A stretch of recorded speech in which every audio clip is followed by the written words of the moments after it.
Muy buenos días, queridos amigos. Como siempre, les doy a ustedes la bienvenida, o no sé si es lo contrario, si ustedes me la están dando a mí porque nos permiten entrar a sus hogares.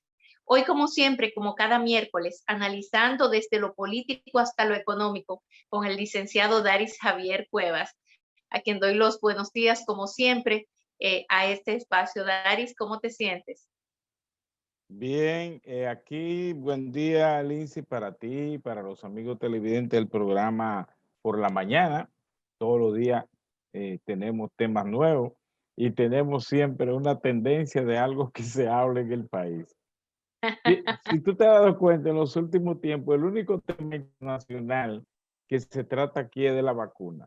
Después, todos los temas son de carácter local por la misma generación de la información.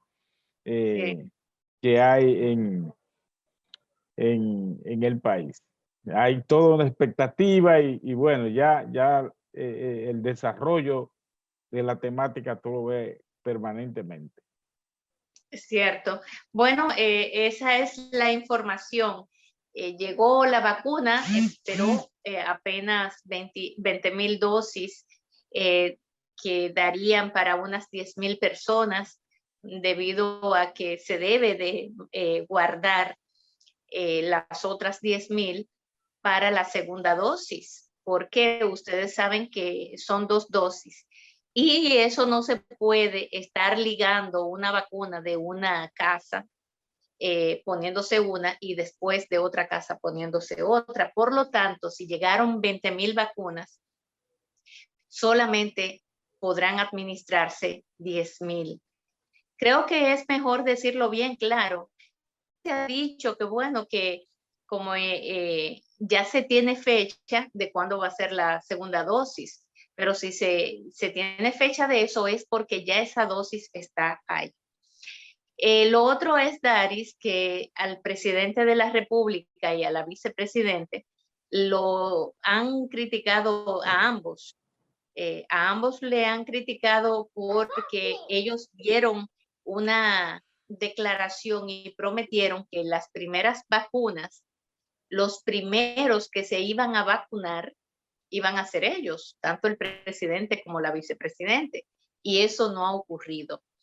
El presidente participó de ese evento, ¿verdad? Ese gran momento en que se vacunaba al primer médico o a la primera enfermera, pero en ningún momento él se quiso vacunar, ni tampoco Raquel Peña. Y esto trae y siembra un poco de dudas. A mí, por ejemplo, en el día de hoy, no sé si fue casualidad, pero me enviaron varios videitos donde se cuestiona un tanto la vacuna de reacciones de personas que supuestamente se vacunaron y que habían tenido reacciones adversas e incluso hospitalizadas, etcétera. Hay una cierta desconfianza de la vacuna. Y una de las formas de generar confianza era justamente el presidente de la República poniéndose la vacuna. Esa es una forma de generar confianza, cosa que no ocurrió aquí en la República Dominicana. Sí ha ocurrido en otras partes del mundo. El propio Biden se puso su vacuna, pero ya vimos lo que ha pasado aquí. No sé por qué razón ni el presidente ni la vicepresidente, luego de que habían dado su palabra, no sé si serían sus asesores médicos que recomendaran que no lo hiciera, o no sé qué razón tuvieron para ellos justificar el no cumplir con su promesa, Daris. Sí. Mira, Lindsay, en el mundo completo, en el globo terráqueo, está la situación de que los mandatarios son los primeros que están poniéndose al frente de la vacunación. Como tú bien dijiste, se la puso Biden, se la puso eh, Trump, que era el presidente en ese momento, y Biden era el presidente electo. Entonces ellos se colocaron la vacuna y así en todas partes del mundo tuve los principales líderes que han participado en eso. ¿Por qué ocurre eso? Ocurre, Lindsay, amigos televidentes, porque aquí hay un elemento que se llama factor confianza. El factor confianza es determinante para que la población, ante una vacunación masificada, pueda voluntariamente incurrir en ello. Si hay una resistencia por parte de la autoridad, entonces ahí comienza un problema de sospecha. Y creo que eso se ha apoderado mucho, lo hemos visto en las redes, en el ambiente donde nos desenvolvemos en el país, lo que significa que el gobierno tendrá que buscar una explicación más efectiva para convencer a la población. En vez del director del hospital Ramón de Lara de San Isidro, debió de ser el ministro de Salud. Como él es un militar, pero es médico, el ministro de Salud debió de hacer lo contrario, debió de permitir que el director del hospital se la coloque a él y luego, ¿verdad? Entonces ya hay un factor que va influyendo, que va a lograr ciertos niveles de confianza. Pero cuando las principales autoridades no se la colocan y la promueven, entonces eso a la población le va se va a traducir en una desconfianza extraordinaria y un problema de duda, entonces va a provocar la inefectividad de el proceso de vacunación, que la población debe asumirla, pero la autoridad tiene que dar la señal de la confianza. Ese es el tema principal. Y yo creo y estoy convencido de que si el presidente, la vicepresidenta, la primera dama, los principales funcionarios del gabinete de salud se colocan la vacuna, todo el mundo va a hacer fila para ponerse la vacuna. Pero que lo vean ahí, que sacándola del potecito, inyectándola, no poniéndole Exacto. una vitamina, ¿me entiendes? Sí, sí, sí. Eso es cierto, Daris. Bueno, ustedes saben que esta vacuna, la farmacéutica, la casa matriz es AstraZeneca y la Universidad de Oxford. Yo he dicho en muchas oportunidades que yo creo en esa vacuna. Sí. Y de hecho, República Dominicana firmó un contrato con esta farmacéutica por 10 millones de dosis de vacunas. Y eso lo vi muy bien, lo veo excelente. Ahora, lo que sucedió en este caso es que esta farmacéutica autoriza a otras farmacéuticas a que también reproduzcan la vacuna, como es el caso de la farmacéutica establecida en la India, que fue la que fabricó estas vacunas que nosotros recibimos el pasado lunes. Entonces, yo pienso que tiene todo el aval que una farmacéutica ya con un nombre y viéndose ya tantas cosas, no creo que se hayan salido de el rigor, se hayan salido de todo ese protocolo y logística que se requiere para la elaboración de un producto tan delicado como este. Yo pienso que el presidente debió de ponerse su vacuna. Él debió de ponerse su vacuna porque, mira, Daris, no es solamente un tema de generar confianza. Es que es como el capitán en un barco, el último, cuando el barco se va a naufragar, se va a hundir, va a naufragar. ¿Qué hace él? Él es el último en quizás optar por salvarse. Él hace que todos los tripulantes busquen la manera de cómo salvarse. En este caso, si es el líder, ¿no? Por eso hablo de que el líder es quien, por ejemplo, en una guerra, ¿dónde va el líder? ¿Dónde siempre estaba Napoleón? No era en la retaguardia, es delante, o sea, es quien lidera, quien empuja, quien mueve la masa. Entonces, esa es otra de las razones por las cuales era muy importante que el presidente diera esa señal.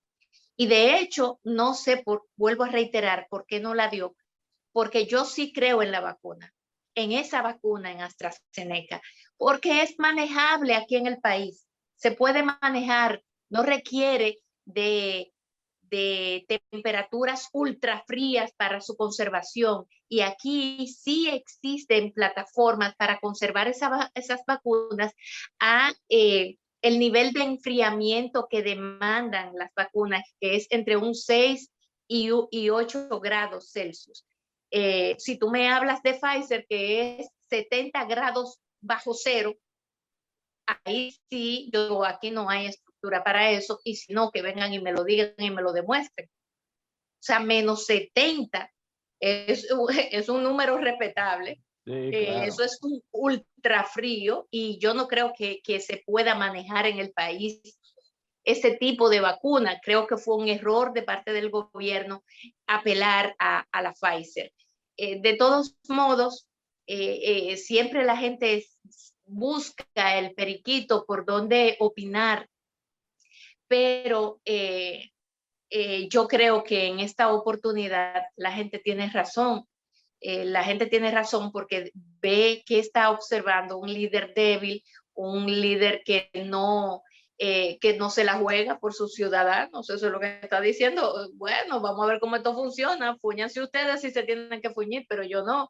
Entonces, son señales erráticas que llevan a generar mayor nivel de, digamos, hasta de credibilidad.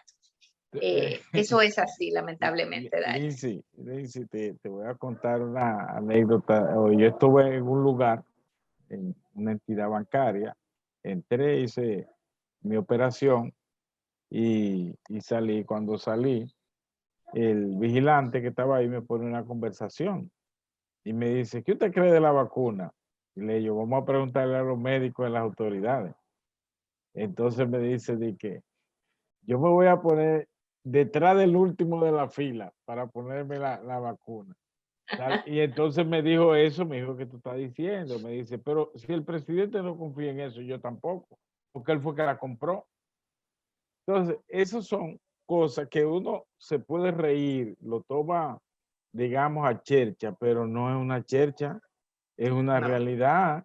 Y cuando esas cosas se empoderan de la gente, es difícil. Yo pienso que el gobierno está a tiempo todavía, no deben de hacer un aplauso, decir, no, ya esto se resolvió, no. Estamos haciendo el esfuerzo y estamos destinando todas las energías del gobierno para provocar que la población reciba esta vacunación y podamos frenar en la República Dominicana la expansión del virus. Y el otro elemento que tiene que el gobierno posterior o en medio del proceso de vacunación es que todo el que entre por el aeropuerto tiene que traer una constancia, igual como está haciendo Estados Unidos, de que está vacunado.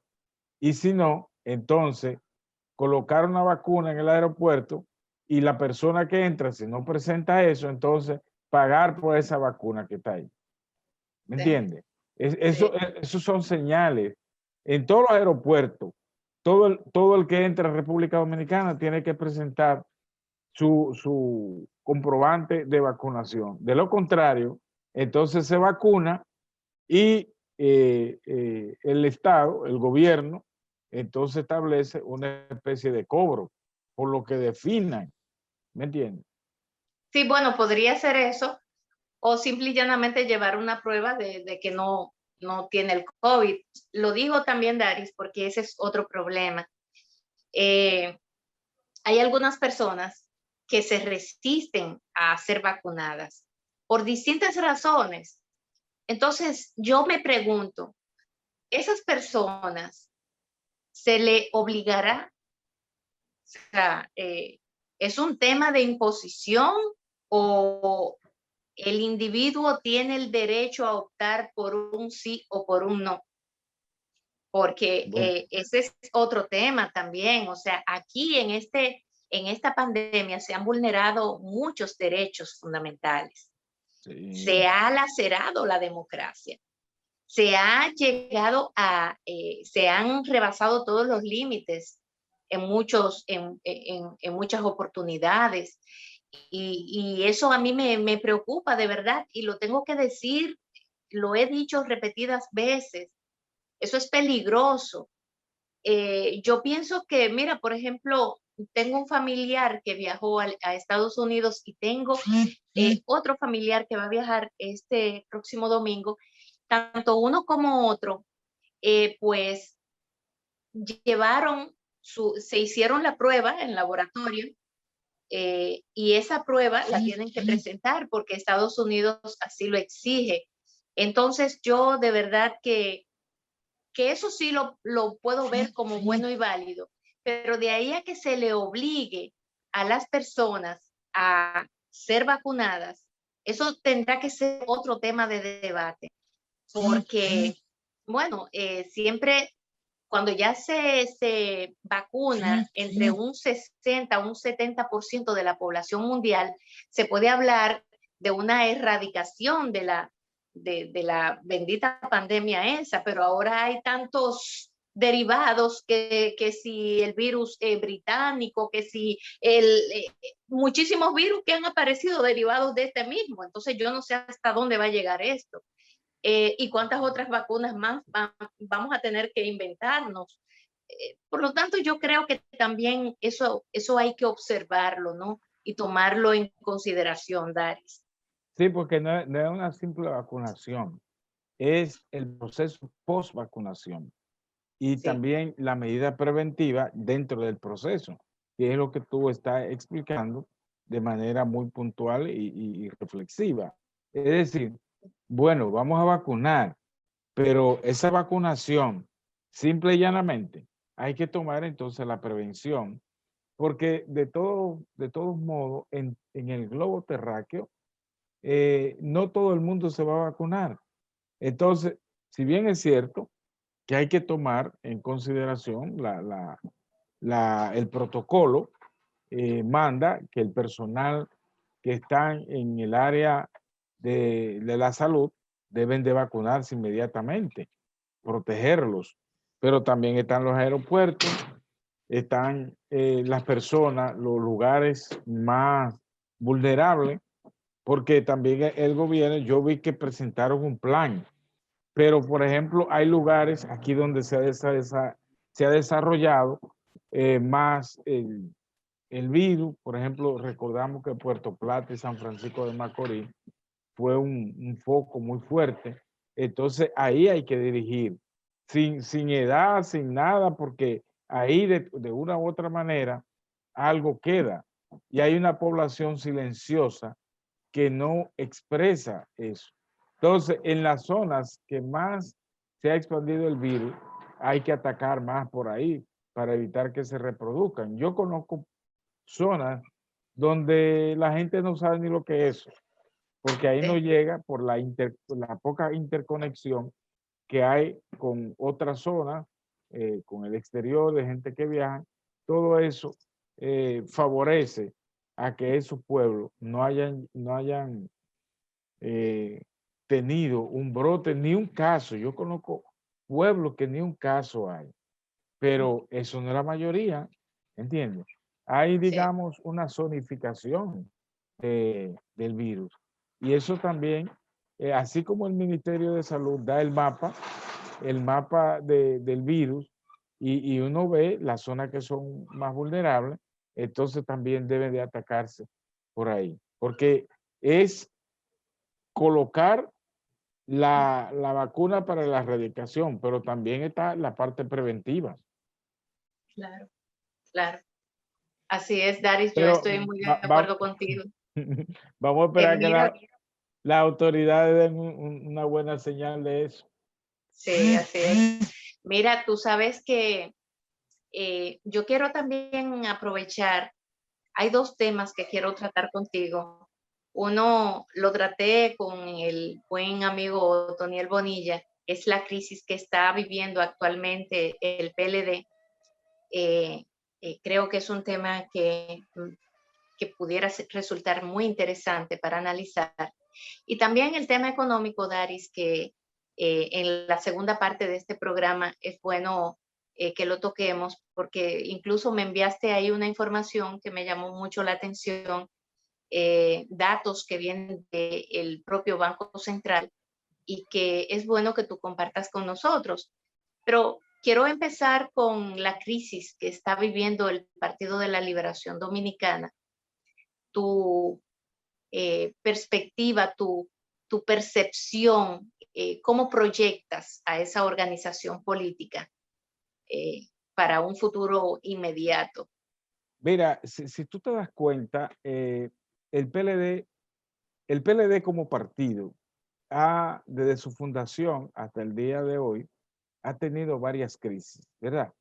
Pero esta última crisis es la primera en el cual el PLD se fracciona de arriba abajo. O sea, se iban alguna gente del comité central, a otros lo expulsaban.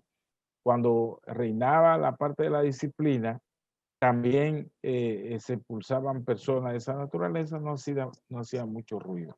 Pero ahora el asunto viene desde arriba hacia abajo y los resultados, tanto electorales como posterior a los electorales, dan como evidencia que hay un disgusto. Y la pregunta que todo el mundo se hace, que es la pregunta frecuente, ¿por qué la gente se va del PLD hoy y no se iba antes? Y la explicación que podemos encontrar en eso es la siguiente, Lince. Antes, ¿qué era que había? Había un PRD, un Partido Reformista y un PLD. Para aquellas personas que fueron formados políticamente por el profesor Juan Bosch, le era difícil migrar al Partido Reformista y al PRD porque eran los partidos de conflicto. Entonces, mucha gente prefería, como le gustaba la política y el quehacer político, preferían permanecer en el PLD a ver si las cosas mejoraban por la cual ellos propugnaban. Bueno, desde que se consolidó la parte que tiene que ver con el denominado grupismo, con su líder a la cabeza, no valoró el proceso de cambio que había experimentado la sociedad dominicana, la economía y por supuesto el sistema de partido político. Entonces, el propio PLD, al recibir esa fractura de arriba abajo muy fuerte, y que su principal líder, ¿verdad? Posterior al profesor Juan Bosch, el doctor Leonel Fernández, se lleva una parte muy representativa del PLD, gente con mérito, gente de trayectoria y de dignidad. Entonces, se crea la fuerza del pueblo entonces ya comienza a ser otra organización que forma parte del sistema político dominicano, que se adapta a un nuevo ambiente en el aspecto jurídico y constitucional, porque ya los partidos están constitucionalizados. Entonces, ante esa nueva realidad, ya los PLDistas y un proceso de indisciplina, un grupismo, entonces ya los PLDistas que fueron formados y los que entraron posteriormente, que siguieron esos lineamientos, entendieron que podían ya migrar a otra fuerza política alterna, con una filosofía y una aspiración por la cual entraron al PLD. De hecho, el PLD ya en términos de disciplina fue totalmente destruido, en términos de la disciplina. En términos de su estructura, de arriba abajo, ha sido prácticamente desmantelada. Y entonces se usa, desde hace 3 procesos internos atrás, se usa la famosa lista. y el que no está en esa lista, entonces no salía. ¿Dónde comenzó entonces todo ese deterioro a profundizarse? Cuando ya muchos dirigentes, además de agruparse como, como grupo obedeciéndole a una persona determinada, entonces invocaron ya a colocar a las esposas, a los hermanos, para privilegiarlo ante los dirigentes que habían sido formados y de repente se ven que son desplazados por eso, ese paternalismo, vamos a decir así. Y en la última fase viene la furia. Esta furia viene que hasta los asistentes, la secretaria, los hijos y las esposas son entonces que van a sustituir a los dirigentes del PLD. Y en este proceso no escapó. Ahora se profundizó. Si tú agarras de arriba abajo el listado de que ya anunciaron que salieron, el hijo de Mengano, Perencejo, Sutanejo y Fulano son los que salieron. Tú ves la lista y tú dices, pero es que esta gente no tiene trayectoria en el PLD. Ah, hijo de tal o cual dirigente del comité político y del grupo corporativo. La asistente, la secretaria, la hermana. Entonces, ya no se conforman con lo que están, sino que van con el remate. Todos esos dirigentes penosamente se sienten desplazados, decepcionados, saben que ya se va a asistir a un proceso todavía peor, donde los sepultureros necesitan o necesitaron ser electos por un grupo reducido. Cuando hace un año y medio se te dijo, hay que hacer primarias abiertas para que vote todo el mundo, una representación. Y ahora se te dice, no, mira, nada más son fulano perencejo que van a elegir. Sí. Entonces con eso garantizamos un listado de arriba abajo de quiénes van a salir y están, bueno, ampliamos el comité central, garantizamos lo que están, que me obedecen, se me quedan ahí, le agrego otro grupo y no importa, podemos darle un margen de 50, de 100 a personas disidentes y entren, pero ya la mayoría de votos para garantizar la reproducción en el comité político y consolidación de ese grupo corporativo ya está garantizada, ¿verdad?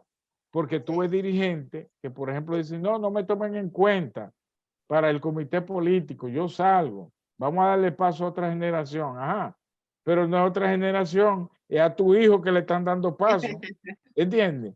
Y tú lo buscas, yo conté 15 hijos de 15 dirigentes que pasaron en este proceso y viene la otra que es la cuota del comité político, que ya todavía eso es paternalismo puro que va a seleccionarse. De manera que esa forma en que se ha empujado al PLD, más bien lo que destruye, acelera la destrucción de esa organización y obviamente un partido que está arrinconado, está con la mano arriba, como digo yo, que cada dirigente que habla inmediatamente lo encañonan, para decirlo de una u otra manera, lo ponen mano arriba y no pueden hablar mucho.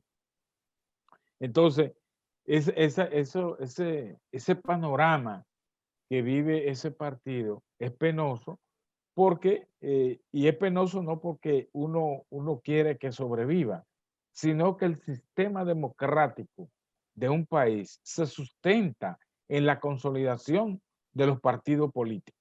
Esa es la gran verdad. Entonces, si los partidos políticos se destruyen, sufre la democracia. Sufre, y cuando sufre la democracia, sufre la población, sufre la economía, sufre la seguridad jurídica para invertir, sufre la sociedad completa. Y estos individuos no calculan que su accionar es destructora para la sociedad dominicana. Ese es el gran problema, ese es el dilema que estamos frente a esa organización. Porque siempre hay que apostar que las organizaciones políticas, no importa que tú seas de uno o de otro y que tú quieras que gane, pero que las que estén sean fuertes, ¿verdad? Que puedan cuestionar, y que las decisiones que se toman es sobre la base del consenso de los actores políticos que participan de manera activa. Es lo que te puedo así reflexionar rápido. Bueno, Daris, e interesante la reflexión que tú haces, porque me hace pensar a mí en que justamente el deterioro viene desde el último proceso electoral. Imagínate tú, ¿quién pensaría después del PLD tener 31 de 32 senadores y Y bajar a 100, 3. ahora son 3, ciento y tantos diputados? Ahora el número se reduce cada día más porque están saliendo diariamente incluso diputados, alcaldes, regidores juramentándose en la fuerza del pueblo porque ya no soportan. Van a eh, salir, van a salir más. El PLD Imagínate tú. sale Y más. eso fue estando Danilo en el poder. Imagínate tú ahora eh, ese cuadro que tú presentas de que simple y llanamente se ha visto a Danilo operar como operan en la mafia siciliana. ¿Quiénes Sí, son? El hermano, el primo y así por el estilo. Un estilo mafia siciliana. Y eso es lamentable, es muy penoso porque eso manda la señal clara de que para un próximo torneo electoral la debacle va a ser total. La desaparición de esa organización política es indetenible. O sea, es algo que se ve muy claro, sobre todo por la manera en que ha pretendido manejar Danilo este proceso. Algunas personas me han dicho, Lindsay, pero es lógico que lo maneje así, porque Danilo necesita respaldarse, Danilo necesita resguardarse. ¿Y dónde él se va a resguardar? Es en ese partidito que tiene ahí, porque Danilo sabe que lo que le espera no es pequeño. Fíjate tú, Daris, y ahí conecto con otro tema que te quiero tratar, y son los constantes interrogatorios que se le están haciendo a nada más ni nada menos que el ex ministro de Hacienda, Donald Guerrero. Ya va por la quinta, el quinto interrogatorio. Se ha llamado hasta Simón Lizardo. Y cuando tú ves que viene el ministro de Hacienda, que ya se le ha llamado en reiteradas ocasiones, pues eso significa, Daris, que ese ministro de Hacienda no actuaba de motus propio. Ni creo que ese ministro de Hacienda se vaya él a hacer un harakiri. O sea, que esto apenas está iniciando. Y Danilo lo sabe, porque fue que lo corrompieron todo. Se comportaron como justamente como unos mafiosos de la política en el poder, mira, unos mafiosos. Y esa mafia, la forma en que operaba, dejó demasiados rastros. Ahora con todos estos interrogatorios, se puede llevar de paros a medio comité político probablemente, Daris. mira, Lindsay, totalmente de acuerdo contigo. Yo tengo una hipótesis con relación al PLD, y es que la cúpula actual del PLD no vuelve a ver al PLD en el poder. Con ello, no te digo que el PLD podría volver en el poder en un futuro muy lejano, pero esa cúpula actual, la cúpula que encabezó la destrucción del PLD, por lo menos no vuelve a ver al PLD en el poder, porque el daño que ellos hicieron a ese partido y al sistema de partido es un desastre, por lo que tú acabas de decir, de un comportamiento típico de una mafia siciliana, pero sobre todo en que no pensaron nunca que eran posibles salir del poder. Entonces, en eso de no pensar nunca, en que iban a salir del poder y creían que el dinero todo lo podía, entonces la población le dijo, no, párenseme ahí, que el dinero va a servir para ustedes distribuir, comprar y dar, pero le vamos a sacar la lengua, ¿entiende? Y la gente Sí, se burló, ¿ven? Porque en la cabeza desorganizada no llegan ideas puras, sino malsanas. Y esas ideas malsanas hacen que los cálculos se hagan sobre la base de que yo puedo mantenerme o ascender si destruyo a los demás. Entonces, en esa destrucción no calcularon que podía salir cualquier eventualidad, ese es el riesgo, ¿verdad? Y en cuanto a que muchos funcionarios de esa administración, tú dices que operaban, que parecía que tenía un jefe, obviamente yo he visto al doctor Franklin Almeida haciendo una reflexión extraordinaria y dice, este señor, refiriéndose a Danilo Medina, no deja nada suelto, es un hombre mm, de detalle. Entonces, nadie es verdad que se iba a atrever a hacer las cosas que se hicieron sin una autorización y mal al nivel que se hicieron, porque sí. no fue un vendedor de token Mm, del metro, no, no, eso fue arriba a donde se manejan las cosas y lo que uno está mirando, los datos que están saliendo de la investigación y que la propia magistrada Miriam Germán Brito se pone al frente de ese proceso, te da a indicar que lo que está ahí es algo muy fuerte, ¿entiendes? mm, Entonces, sí. todo ese proceso tenía un director, el mismo que se desacreditó el gobierno y desacreditó el Partido de la Liberación Dominicana y se llama Danilo Medina Sánchez. Bueno, vamos a ver quiénes más siguen desfilando por la Procuraduría General de la República, pero aparentemente van a desfilar prácticamente todos los miembros del Comité Político del Partido de la Liberación Dominicana. Con esto pido tu permiso y a los amigos televidentes, Daris, para irnos a una breve pausa comercial y retornamos con la segunda parte de Sí. estos comentarios.